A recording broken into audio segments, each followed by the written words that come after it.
बऱ्याचदा संभ्रमात पडायला होतं, म्हणजे गोंधळात पडायला होतं. तर एकाच कस्टमरची परत-परत ऑर्डर यायला लागली, तर केकलावरती डिझाईन कोणती करायची हा मोठा प्रश्न पडतो. तर ह्या कस्टमरची ह्या 15 दिवसातली ही तिसरी ऑर्डर आहे. अगोदरचे जे 2 केक केले, त्या दोन्ही केकला मी वेगवेगळी डिझाईन त्यांना बनवून दिली होती. पण ह्या तिसऱ्या केकला कोणती डिझाईन करायची हाच माझा मोठा गोंधळ होता. तर हा आहे आपला हाफ केजीचा पायनॅपल फ्लेवरचा केक. इथे केक मी बेक करून घेतला. केकचे 3 लेयर केले आणि केक मी फायनलसुद्धा केला. वरती रेड कलरचं न्यूट्रल जेल टाकून घेतलं आणि म्हटलं पहिले 2 केक केलेले, त्याच्यापेक्षा ही डिझाईन निश्चितच आपली वेगळी असली पाहिजे. तर चला इथे मी केकवरची डिझाईन काढायला घेतलेली आहे. कारण पहिल्या 2 केकपेक्षा ही डिझाईन निश्चितच अगदी वेगळी असणार आहे. केकची इथे मी डिझाईनसुद्धा बऱ्यापैकी आपली काढून झालेली आहे.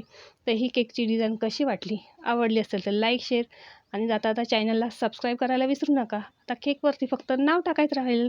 नाव टाकलं की केक फायनल आपला तयार झालेला आहे.